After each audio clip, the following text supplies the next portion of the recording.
Welcome, everybody, to another episode of Men and Sex. I'm your host, Mr. Wood.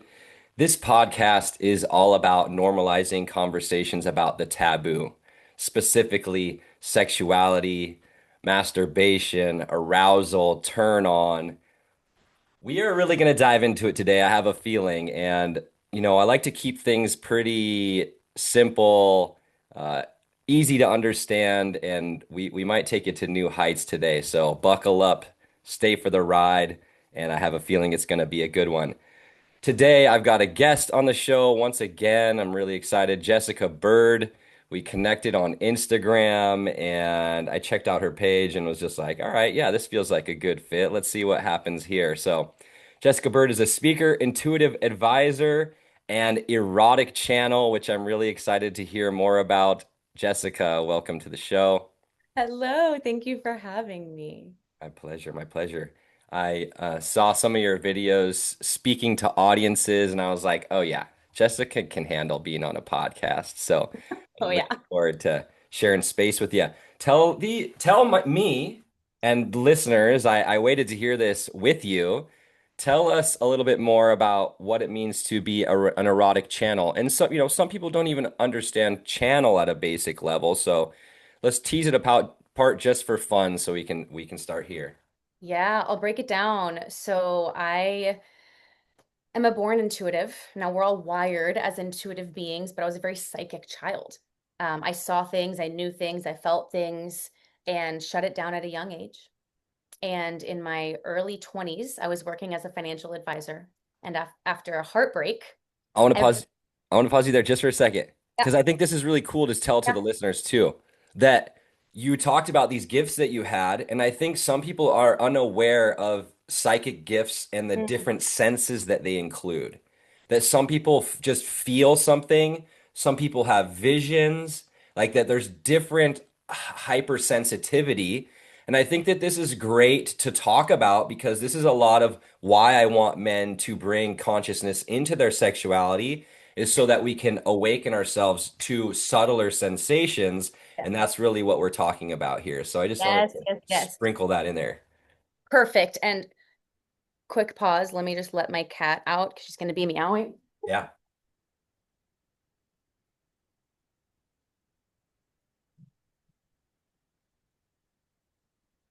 Okay. Yes, and I love that you said that because we'll get there, but that's how I really came into the erotic is because I have found that it is the most direct pathway to open up our intuitive senses. So we have kind of a parallel intuitive senses to our physical senses. So our sight is, we see a very small spectrum of the electromagnetic field. There's a small range of frequencies that our eyes pick up on. Like, for example, we can't see a microwave, but we know that the microwave exists. And so our intuitive senses pick up on subtle data, picks up on energy, frequency that our physical senses aren't dialed to pick up on. So clairvoyance is French for clear seeing. Clairaudience is clear hearing. Your clair senses are the intuitive senses. Clairsentience is intuitive feeling. So again, we can see, feel, hear, just kind of sense. Clear cognizance is clear knowing. You just know because you know because you know. For example, you have a baby and your newborn cries and the mother knows exactly what that cry means, what the baby needs. It's our biology, it's our clear knowing, that clear cognizance. So again, we're all wired as intuitive beings who can pick up on subtle data that the logical mind is not tuned in to pick up on. One of my favorite things that that I heard about this is we don't see the Wi-Fi waves. We Right. don't see the cell phone waves. But look how much information, if I held my phone up here next to my head, how much information is actually accessible right here in this empty space by my head. That as soon as I put the device there that knows how to pick up the signals, then I have the football game, or I have ChatGPT, or I have a dating app, or whatever, I have a porn. It's like all right here, the information. My eyes can't see it. I can't feel it if I wave my hand around right here, but that information is here. That is such a good analogy and picture to paint for people because it makes it tangible. So, all right. Sorry, I took us off there. Banker, let's go back. So I'm working as an intuitive advisor, as a financial advisor. I was in corporate. I was in sales for like 16 years.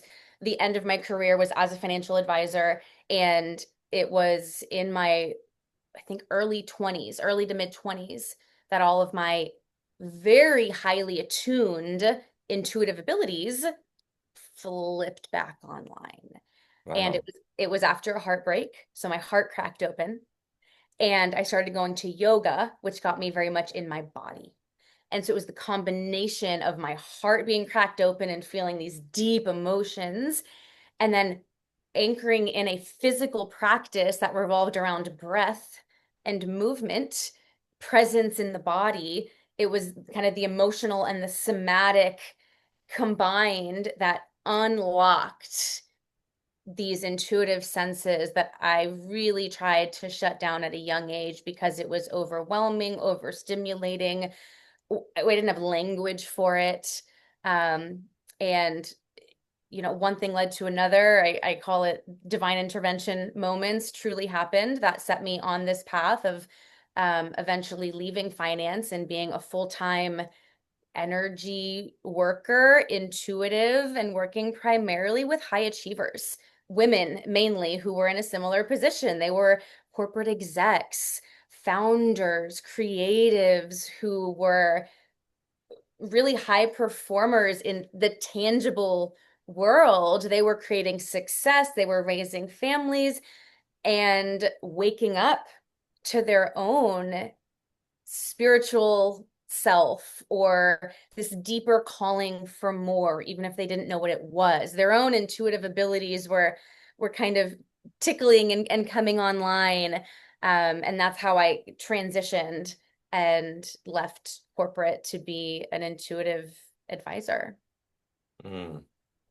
And then as you were on that path, what led you to the erotic channel opening or discovering that sensuality, intimacy, sexuality was something that really opened you up to even be more sensitive to these finer tuned bits of information? Yeah, it's really a combination of it's just my sole purpose. I feel like everything in my life led me to this. I was always a very sensual child. I was a dancer. I felt very deeply. I was always very in my body. And I remember being told from a very young age, you're so sexual. Before I ever had sex, before I even went through puberty, um, Wow. and then well into puberty, and I wasn't promiscuous. I always was very conscious of what felt true and like loving and like a real deep heartfelt exchange with somebody. So I wasn't this sexually active promiscuous girl, but I was very sensual and I was very comfortable in my body. And it turns out that our modern day world really doesn't have context for sensuality outside of sex. And because I was such a deep feeler, my intuitive senses were on. I was sensing through my body, which is what sensuality is, and that's also how you pick up on intuitive information.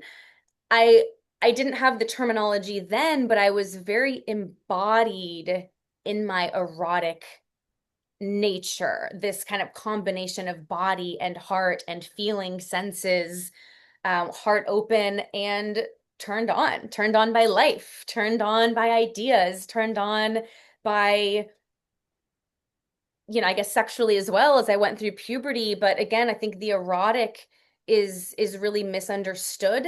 And as a culture, we don't know what it is. Yeah. And so it's and I can define it, but it was really a combination of being innately wired that way, and then the world telling me it was wrong, it was shameful, it was taboo, it was misleading, all of these different things that I, I tried to shut it down, but genuinely didn't know how. It's just the way that I move, the way that I express, it's in everything that I do. And then fast forward as I was Can I kind of pause you there? yeah. Which one of those messages did like landed the hardest for you? Was it like you're sending off mixed signals, or was it that's taboo, that's wrong? Which one kind of landed the most for you? I'm curious. It was more the you're so sexual. Because to me, what people were calling sexual had nothing to do with sex. It had to do with feeling. It had to do with embodiment. It had to do with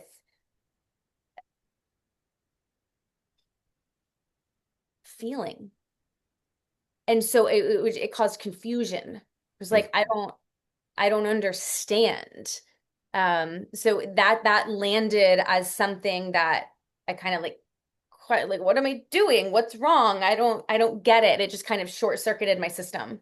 And I imagine your brain was then trying to figure out what this thing was that people were telling you you were. Oh, you are this thing. And you're like, well, I better figure out what that thing is so that I know more about myself that these people are telling me that I am, which we know in this world, if a young mind is starting trying to discover what that thing is, that's going to be a really confusing puzzle to put together. Yeah, and I don't know that I mean, I was so young, so I don't know that I consciously was like, let me figure this out.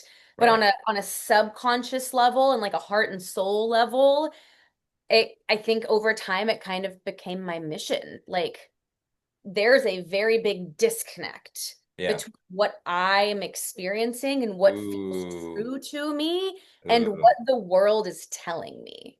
Yeah.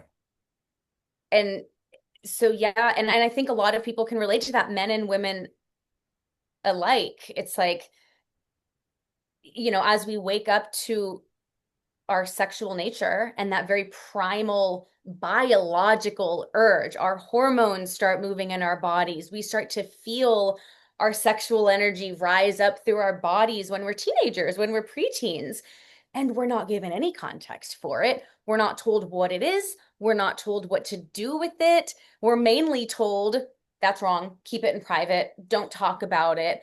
And it's the biggest energy that we have, literally the energy that created our life, that can create industries, empires, revolutions, and we're not taught how to work with it.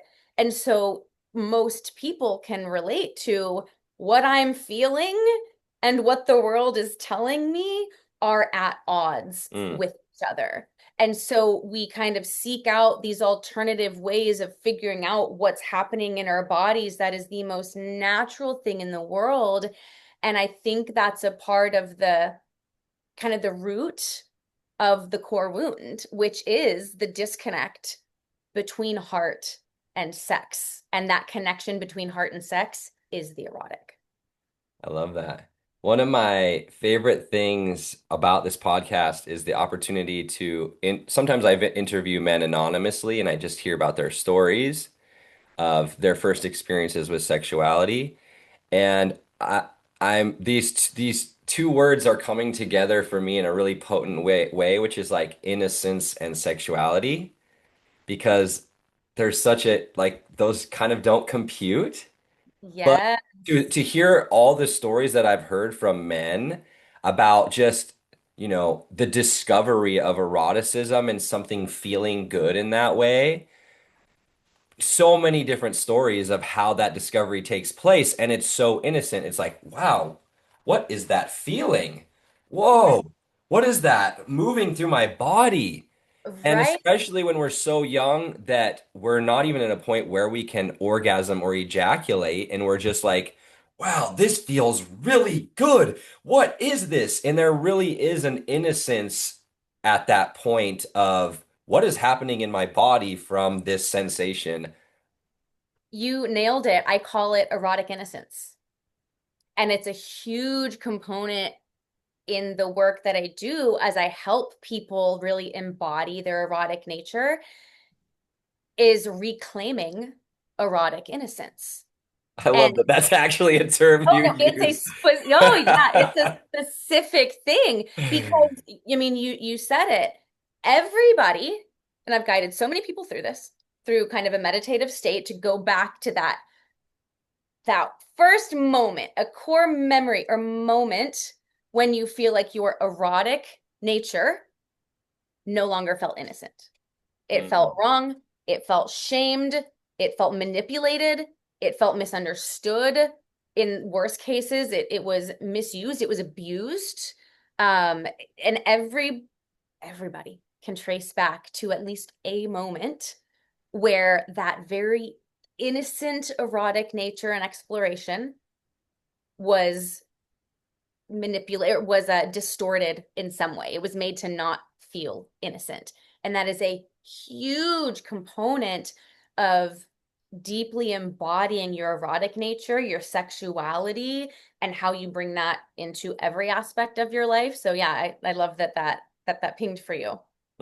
yeah, it's something that's just gotten stronger and stronger that I lean conspiracy theorist with my thoughts, and so I hold a lot of my views of how sexuality has been treated the way that it has is for a purpose to to kink certain things and disempower certain things and make problems out of certain things. And ultimately that's why I've chosen to work specifically with sexuality with men is it's like if that gets cleaned up, there's so much more bandwidth to be a creator out in the world and not a victim just like living some drudge life. It's like if that can worked on and that erotic innocence is being channeled in a new way and that life force is there, that man's gonna be a whole other level of creator out in reality. So, uh, Oh, you and I are on the same page. And I love that you're leading it with men because I've really been leading it with women. I work with men as well, but 90% of the people who work with me are women. Sometimes they'll bring in their partners and we'll do couples work. But I agree with you. And, again, I am super clairvoyant and I can trace the root of things that the standard eye might not be able to pick up on. And it is absolutely, from my perspective, a very purposeful disconnect from our power because it is very easy to control somebody who is disconnected from their power. And our power is in our sexual energy, which is our creation, and our intuitive intelligence, which is our GPS system. If we're disconnected from sex and source, from intuition and eroticism, from our creation and the GPS system that can guide us where we are meant to go and what we are called to create, well, we're really easy to be controlled by a system that profits off of our disempowerment. mm. Yeah, and struggles and distraction and see that's like the thing that I see with men is men that haven't put in the time. That's what I'm going to say. That haven't put in the time to untangle the wires that have all been crossed all funky. It's it's so hard for a man to focus that hasn't gone down that path to untangle those things and get in alignment to be focused and so easy to be distracted by social media with a bunch of hot people and apps and this and that and just trying to fill that void of not being satiated, not being fulfilled. It's just the ultimate hungry ghost for sure. Yes. Yeah. Well, and it's a huge energy leak.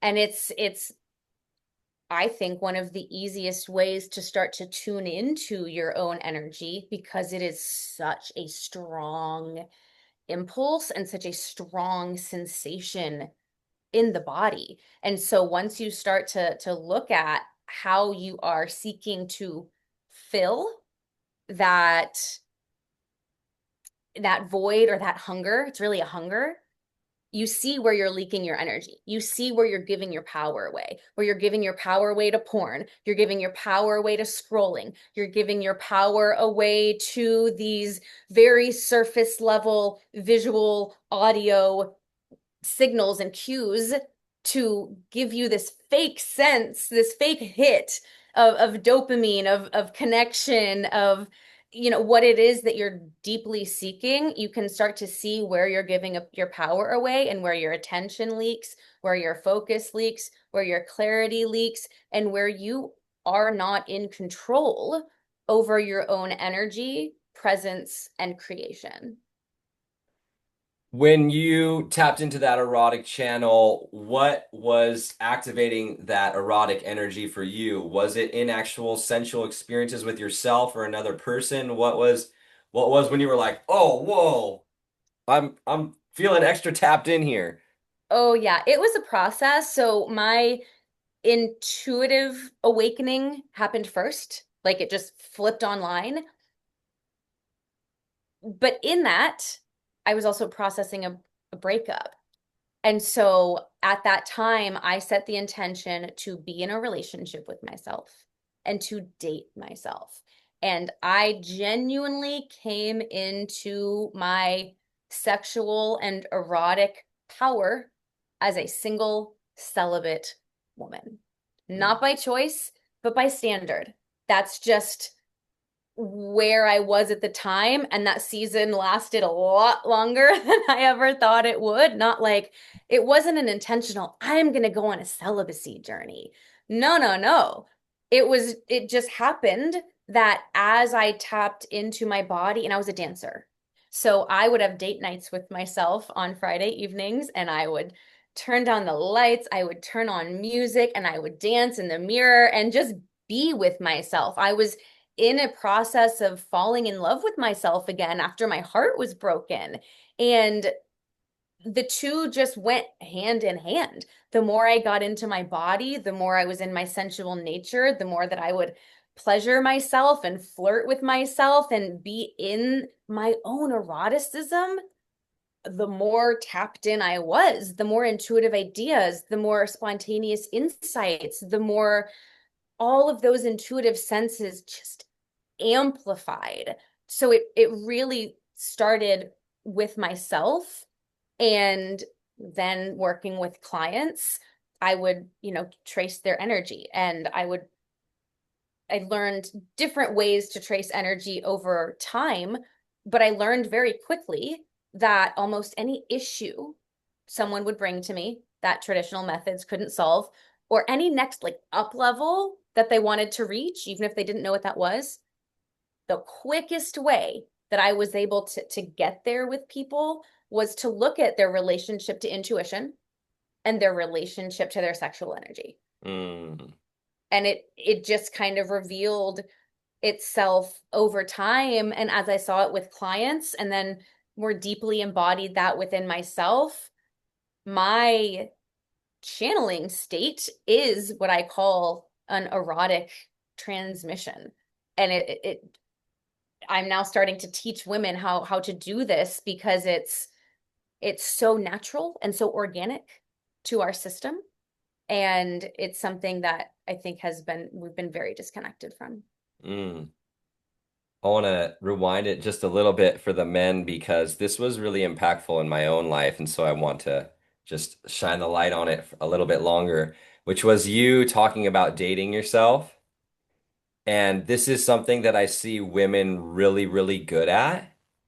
And when I started to hear women talking about it and bring it into my own life, it's had massive impact, and I still have more room for it. Whether it was, a big piece of it was how much attention and energy I would put into cooking a woman a meal Yeah. that I was into. And then I would see the meals that I would cook myself, and I was just like, wow, this is way off. And then particularly, obviously for this theme, I think I would like all men to look at the attention and energy that they put into a night that they might be intimate with their partner, and then what they do with themselves. Yes. Because I think so many men just have their patterns that lead to ejaculation, and it's so repetitive that it's bringing in this date yourself. Bring in that slowness, bring in that attention to pleasure as you would put into another person. And like I said, women are modeling this so well, and I think men can really listen here, which is step your game up in the way that you show up for yourself and the pleasure that you're creating in your life, and get beyond it just being your genitals. There's so much more pleasure to be found when we as men take our focus off of just going straight to our genitals. That's all that we do. Bing, bang, bomb, we're done, and then we're on to the next thing. And oh, I could talk about that forever. So I just wanted to shine the light Yeah. on No, it's so powerful, and a natural byproduct of that, which I think men will appreciate, is it makes you a better lover.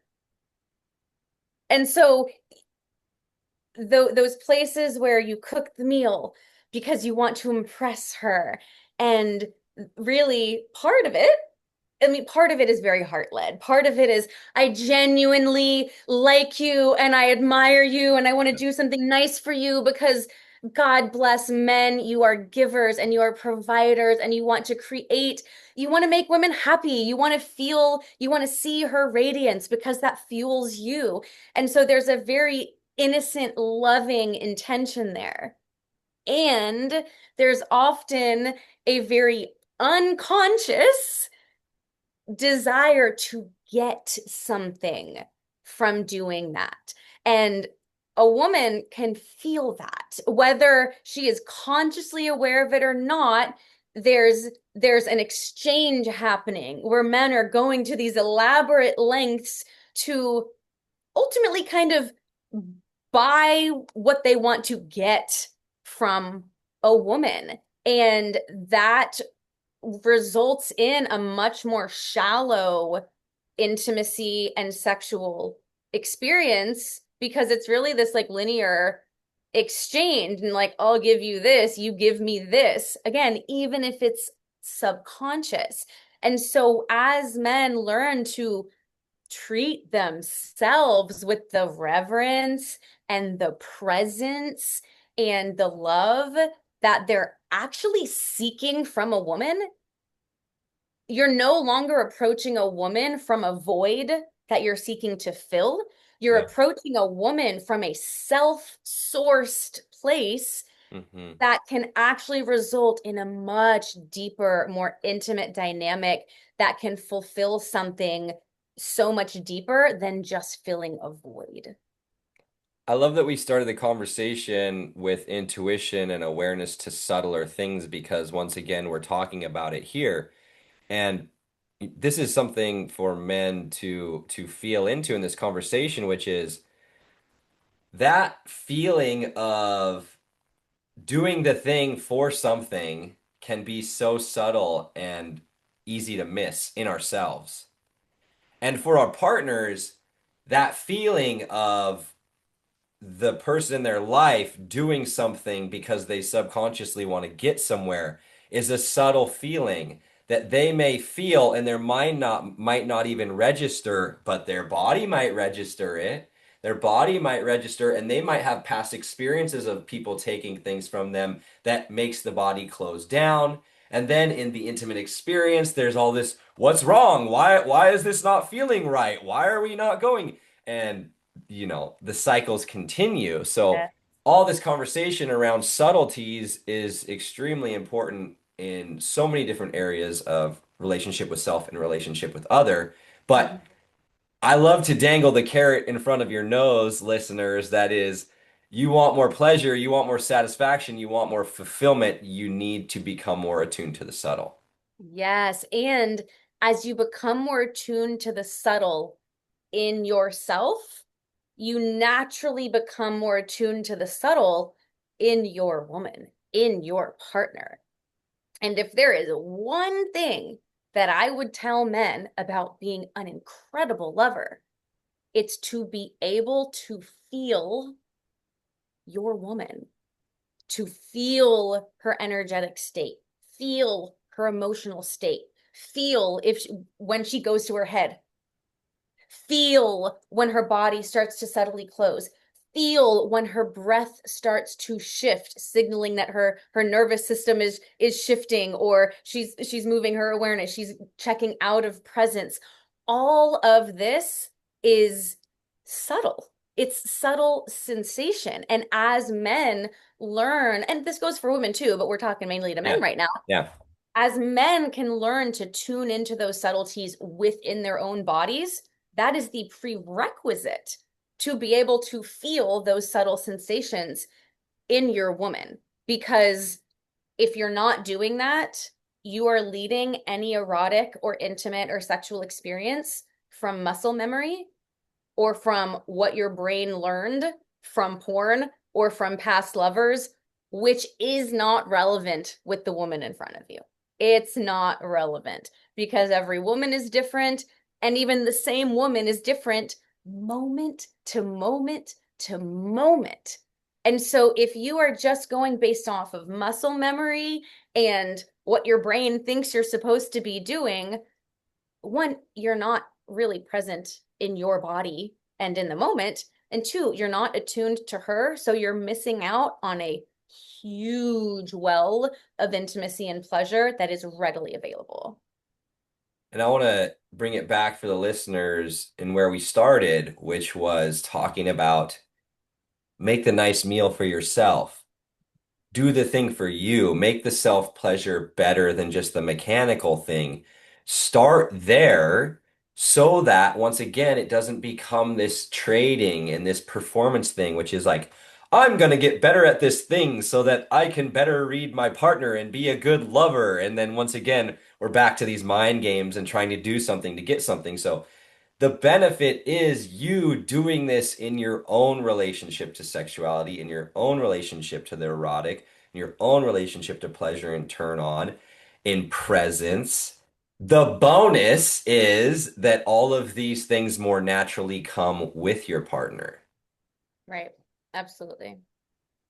Hmm. Hmm. I love that. Um, so where I've been wanting to go from the beginning, and I think we're kind of getting there because we're talking about subtler and subtler. And you said earlier you talked about sex and source. Mm. And one of the things I haven't gone into this subject a ton on the podcast, but it's basically why I do everything that I do anyways, because I want to help clear all the blockages to help people be more tapped in to source. And so let's just dive into the deep end. Yeah. We're talking about subtler and subtler things, so we might as well go to the subtlest uh, thing that people have been trying to point at and describe for time immemorial to no avail. And and talk about this bridge because it truly is the reason why I do focus on sexuality with men and anyone because I believe it's the fastest way to go from disconnect to connected. Well, let's be honest. You can't separate God from sex. If God is source, use whatever word you want to use. I threw out the word God a long time ago. I had to redefine it for myself, and now I use it again. Um, God, source, synonymous. If sex is the method of creation that source, God created, how can you possibly separate the creator from its method of creation? You look in nature, sex is everywhere. Nature is one big erotic orgy. You look at the plants, you look at the birds and the bees, it's everywhere. And the place that I see the infinite intelligence of God, of the divine, the most widespread is in nature. That's our natural design. So to separate God from sex is to separate yourself from your own divinity. It's to separate your humanity from divinity. And I think, and I'm writing a book on this, so it's the chapter that I was working on recently, so it's fresh. But I would venture to say that that is the original sin. That sin is not that you are bad. Sin is separation. Mm. Sin is is a I see the quantum field, so I talk in like source code and coding. Sin is just a code distorted. Yeah. It's something, it's a kink in the hose. And Hmm. so of course sex can be used and is a direct pathway to God, to source, to the divine, because that is our creator consciousness. It is the method of creation, intimacy, and connection that is divinely designed. Mm. I love that you just went there, and I love that we just went there because I was at the park last night and I was looking up at a tree, and there's the little spinny things that fall from like a maple leaf tree. They're called samaras. And I looked up at a bunch of them. It was a sunset, and I was like, that is so much tree sex. I was Yeah. just looking at all of them. And I was thinking of pollination. And then Yes. I was seeing the videos that show the sperm going into the egg, and there's like a blast, a little shock of lightning or a little shock of light that happens. And I was just like seeing that in the tree of all, there was thousands upon thousands and thousands of them. And I was like, that is a lot of tree sex that's happening up there. Totally. And I love that you said like they come together in that bang. The Big Bang is a cosmic orgasm. The Big Ooh, I Bang love is that. the cosmos, the masculine and feminine components crashing and like creating. It's the microcosm to the macrocosm. It is coded in nature.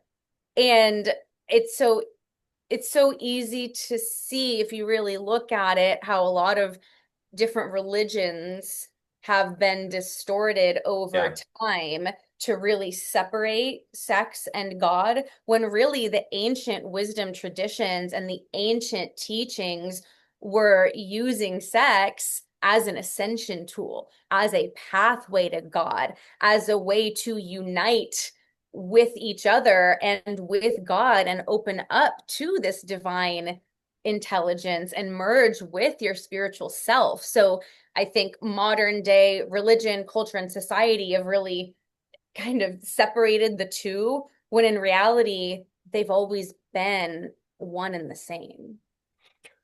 One of the things that was a big piece for me on this path and focusing specifically with sexuality was looking at David R. Hawkins' map of consciousness, which is based on kinesiology for the listeners, like muscle testing. And you've probably seen me share this before, listeners, but I'm going to talk about it again. Maybe you haven't. That at the bottom, the weakest state is shame. So the weakest state is the feeling of there's something wrong with me, I'm bad, I'm broken. All of these things, all of these thoughts that connect to shame are some feeling of disconnection, or you said like a distortion in the energy in that, oh, distortion in the energy and distortion in things. And it's interesting because my path has so much become to be a cheerleader for men to go find the things that there is so much resistance to go find. Especially, I think for everyone, but particularly in men, there's a certain amount of boasting and, think of like a peacock showing its big feathers. That Machismo. we're doing this in our psychology to ourselves, which is like in the way that we're capable of not seeing the feathers that are out of place or like, don't look perfectly. But actually, to go from really disconnected relationship to sexuality, to masturbation, to pleasure, to eroticism, to tapped into source and feeling full and vibrant and turned on and back to that erotic innocence takes discovering and being what I like to call an erotic scientist, which is like, where are these belief systems existing in me that I'm doing something wrong, that I'm doing something bad, that da da da da. And this has been a huge part of my exploration lately is going into sensuality, into experiences with my mind attuned to subtle feelings of this is wrong, some sort of judgment that is that disconnection or distortion.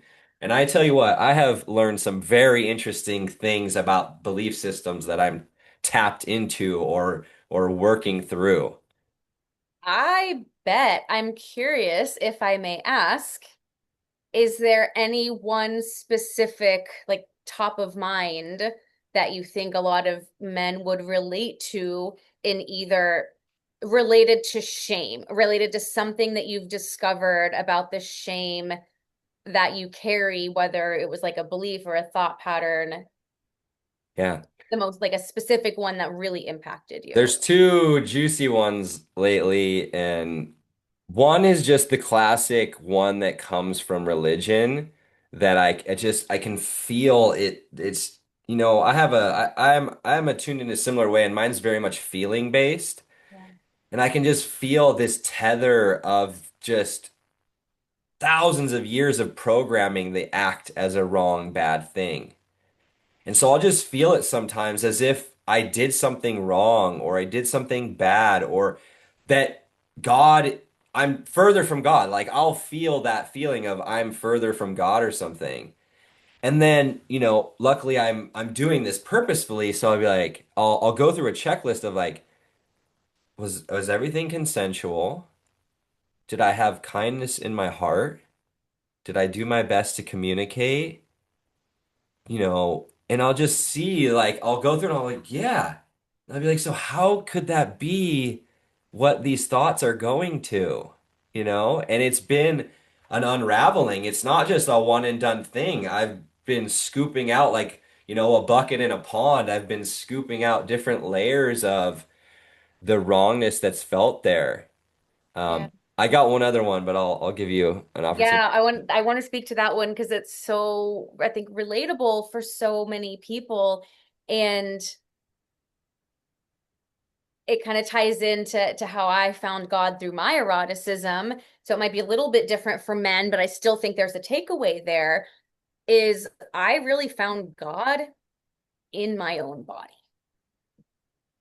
And it was kind of disconnecting from this idea of God as a man in the sky that judges me or that is gonna say this is right or this is wrong, or seeing God as this thing that I was taught is outside of me, and reframing the visual to God as this source light, just this 0 point in the quantum field, this source light. And this source light of God sparked off, and that spark is my soul. And within me, that spark of light is the spark of the divine, the spark of God within me. So I started to feel or imagine God more as a frequency, an energy of unconditional love, unconditional presence, and infinite intelligence, infinite creative potential.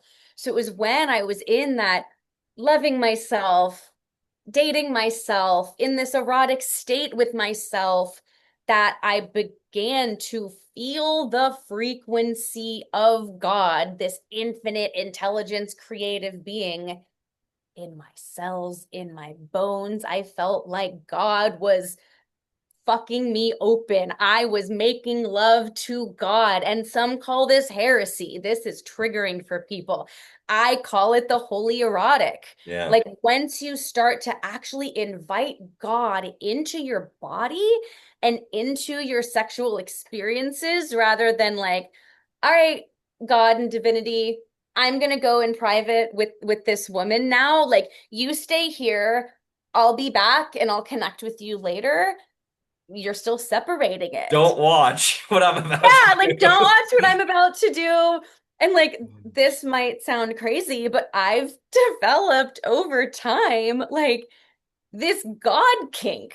There is nothing that turns me on more than seeing God in a man, seeing God in a woman, like really being in a place where I love and respect someone so much that I am looking for your creator consciousness. I am looking for your heart. I am looking for your integrity. I am looking for your divinity. And in that way, God isn't this arbitrary thing that we have to check at the door.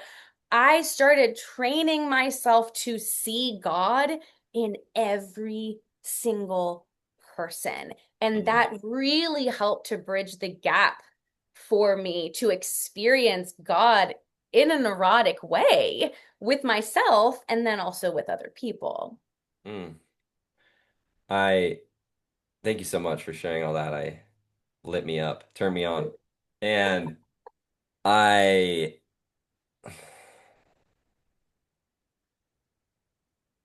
I recently discovered I was nerding out and just thinking about things and thinking about brainwave states and just having curiosity.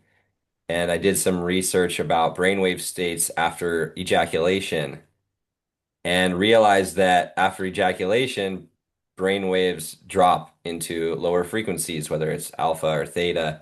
And so it's like after ejaculation, I was looking at men particularly drop into a slower brainwave state. And so for the listeners, meaning that we can program things into the deeper layers of our mind more easily. And so I've really been practicing in intimate experiences, not only after ejaculation, but that's been become a place that I practice at as well, is just really programming in and looking for that connection of just like because I'm noticing this thread of feeling like this the shame or the sin or all that. It's just like sometimes I just repeat, God is here, God is here, God is here. Like, and I'll just recite that over and over. God is here, God is present.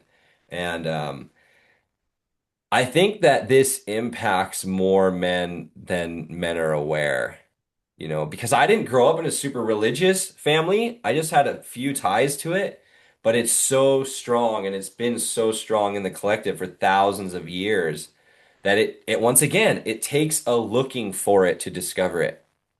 Right. And it's passed down from generation to generation to generation. It's in your body. It's in your cells. It's in your the memory. The water, water holds memory. It's in the waters of your body. It's generational healing. So it can feel like a tall order to look at it, to clear it from your body, to really move through all of that. But I think the reward on the other side is more than worth it. And I was talking to a friend recently, a guy friend who's also very attuned. He and I talk about sexual energetics a lot, and he was finding a deeper like piece of shame within himself that was showing up in a relationship. And we kind of talked about what he could do to help alchemize that because really sex is a deep form of alchemy. It is a form, it's a transformational force if you know how to use it as such with yourself first and then with a partner. And he went into a self pleasure practice, masturbation, with the intention of worshiping himself as the divine. Not from this egoic, I'm this godly man, And but like, nobody else is. and nobody else is. No, we all are. Like, Yeah. we all are, and we are all sparks of the divine. And can I connect with my God self through my body? And so he just had that intention going into a very intentional, sacred space of masturbation, of making love to himself. And that totally flips the script in the mind. Just, I think people underestimate the power of intention, the power of your focus, especially when you're moving into something like masturbation. Most people do it with zero intention, with zero focus. The only goal is to release, to orgasm, to ejaculate, to let go. And it's a very quick quick thing. There's no reverence, there's no self-love. It's still kind of hidden and let's do this quickly. And just the power of intention alone can really help to alchemize that and form a deeper relationship with that within yourself. And then after the release, when you enter that brainwave state, your intention is already there. Mm. You're not floating in it. Then your mind is more easily reprogrammable with the intention that you already set going into the practice.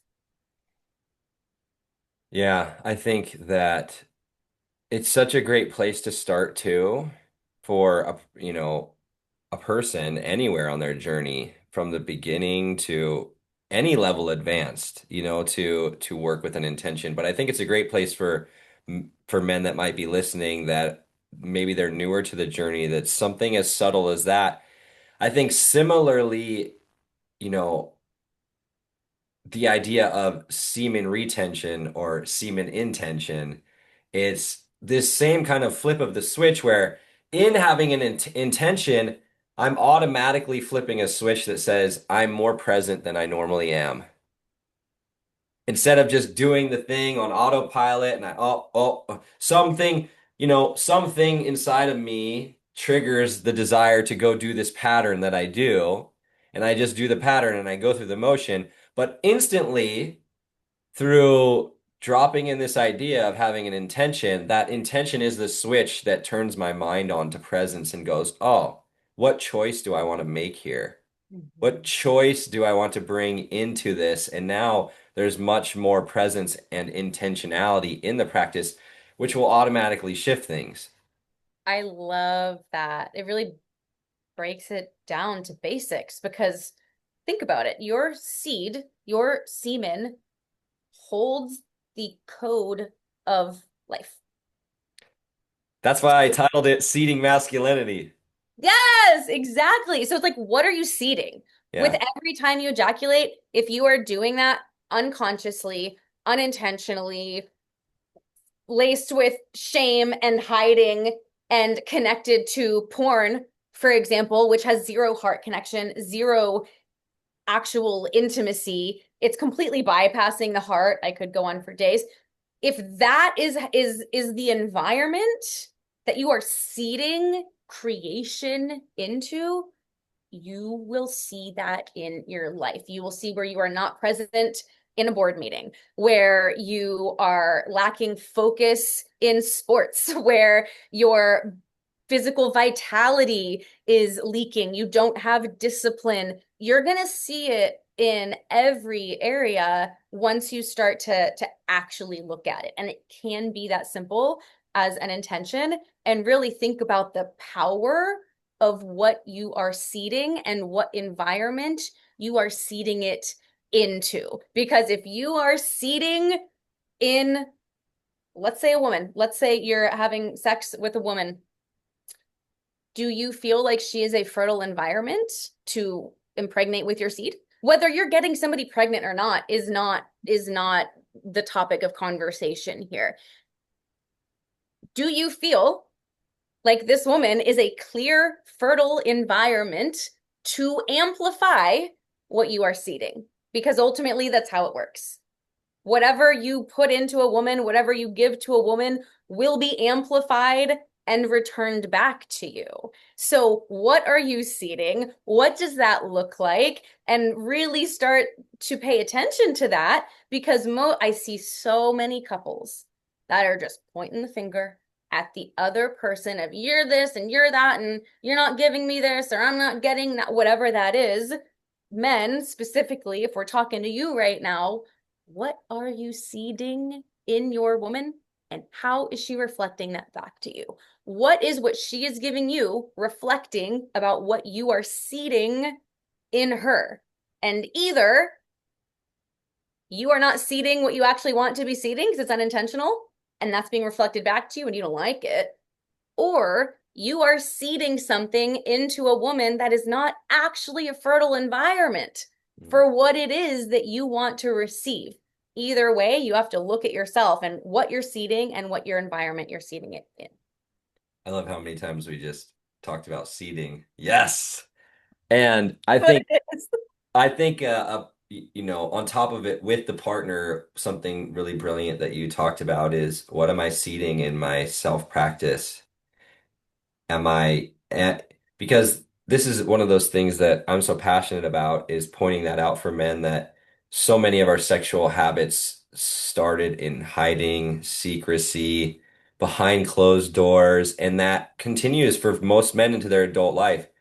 Not many men are having those conscious conversations about their masturbation, or especially if they're watching porn or something, it's very much still hiding. And so that is being seeded in there. Once again, we talking about the subtleties of information, that hiding, those patterns.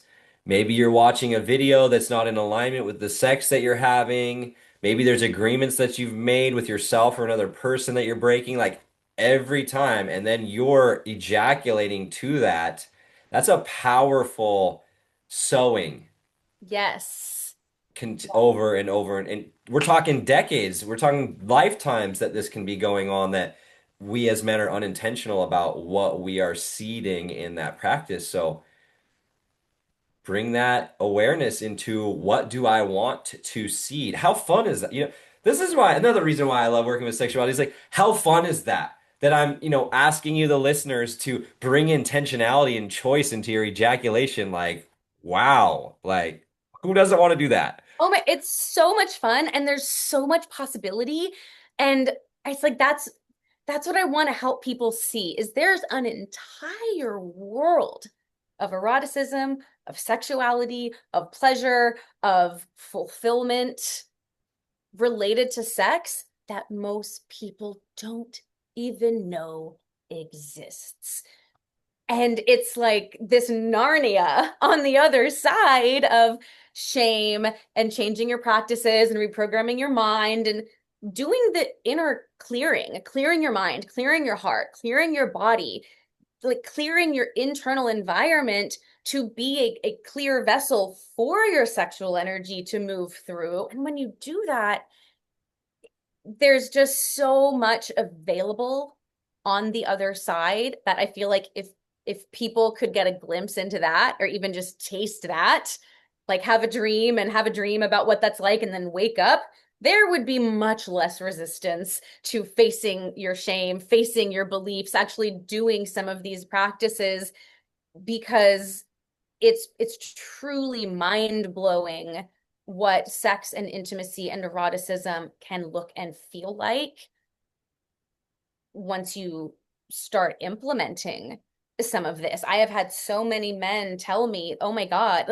without even having physical sex, like just energetic, intimate experiences, they've said, "Holy shit, you've opened me up to a world of sexuality that I didn't know existed."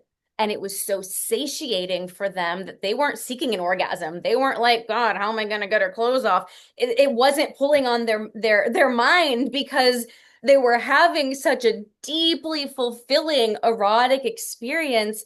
That's actually what we're craving on a deep level. We just don't know what it is. Mm, mm. Yeah, that one lands really deep for me. And like, I really think that's the barometer for everyone, but obviously my audience is mostly men, but the barometer is how satiated do I really feel? How fulfilled do I really feel? And how long does it last? You Mhm. know, in between intimate experiences, is there, do I feel it only after an intimate experience and then it slowly goes away until I need it again? What is my satiation there? And that has so much information for what may need my attention. And as I continually, once, like I said, scoop the pond out with that bucket, just one scoop at a time, that's what I'm truly feeling is there's more eroticism in my life, there's more turn on, there's more arousal, and I'm less graspy.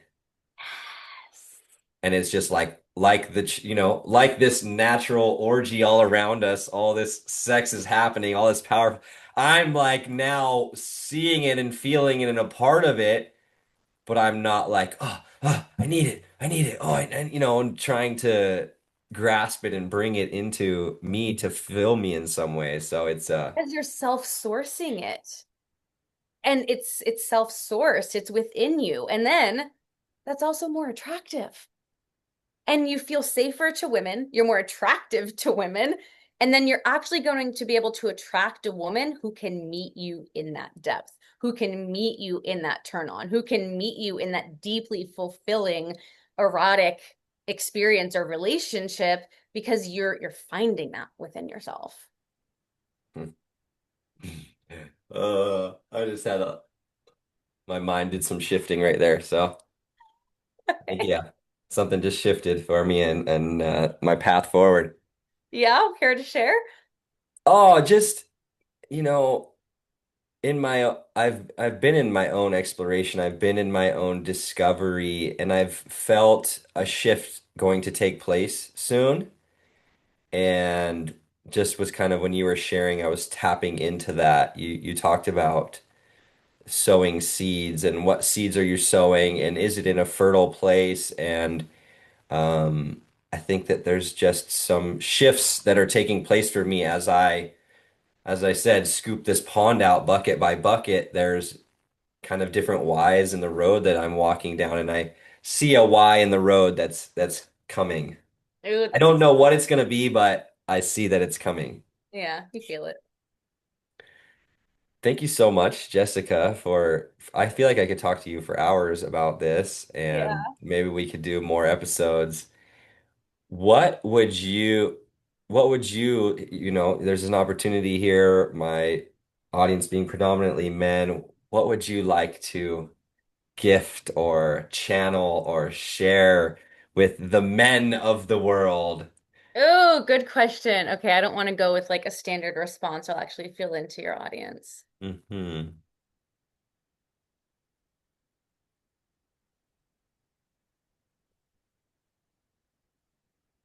Wow. I see them. So I see like the collective of your audience, and I see their hearts, and I see them like reaching.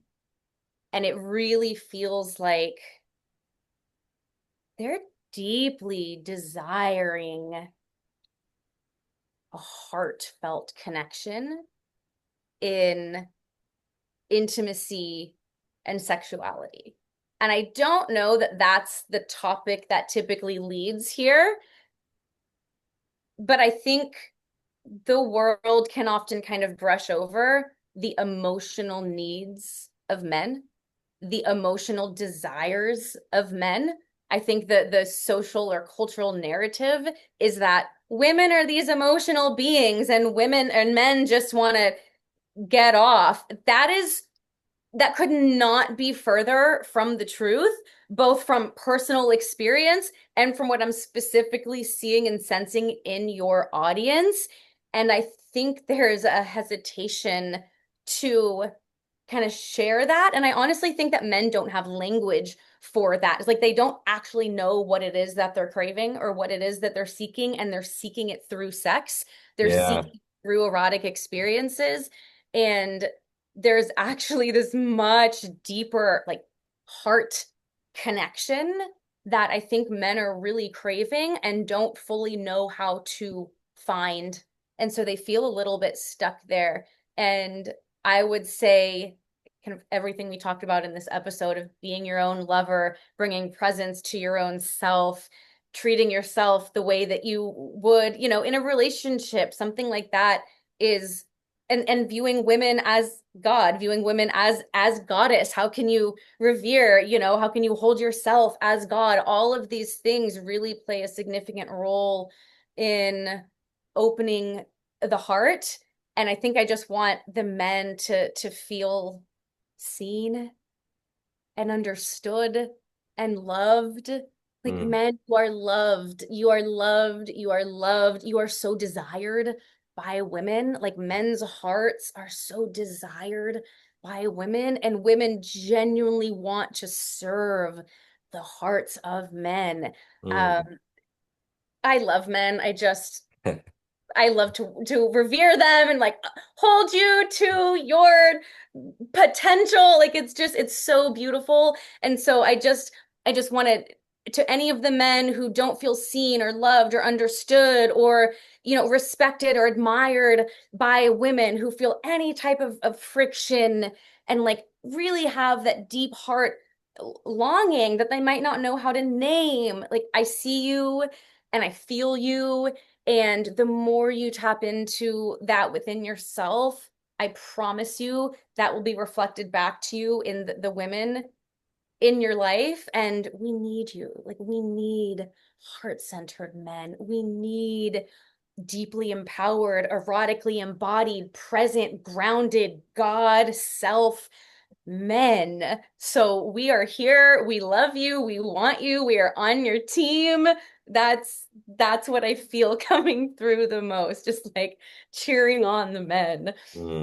I appreciate that. Mhm. Yeah, heart-centered, erotic men tapped into that erotic innocence that is purity and just like the tree sex, a beautiful part of creation, a beautiful part of this experience. Mm. Is there any offerings you have currently for men that you want to speak to, or is there anything should I just put the way they can follow you on social media or? Yeah, I'll put that below. I do offer one-on-one sessions, either remotely on Zoom or in person. Usually they're remote. I have clients all over the world, um, to really do an erotic channel reading and activation. So I'll trace your erotic energy, see where the kinks are, help clean some of that up, move through some of the emotional debris that's kind of blocking the flow and see how that is showing up in all aspects of your life. So that's a very powerful private session that can really expedite this process for you. I'm also doing more in-person events. I'm doing Mm, one called Psychic Sex Ed, a live channeling experience. These are wow. always co-ed, and I kind of read the energy of the room, read the erotic channels in the room, do Q&A, do energy work, kind of bridge the gap between God, sex, and power. It's super, super fun. So um, Ooh, you can, yeah, get on my website or my Instagram and be aware of those. beautiful. I'll put those in the description, and I love the sounds of the psychic sex ed. That sounds really good. All right. Thank you so much, Jessica Bird. Thank you, everybody, for listening. And take a moment at the end of this episode just to be with yourself, to let it soak in, to let it integrate, to just know that it's already changing, shifting something in you because it's new information and it's now integrating with you.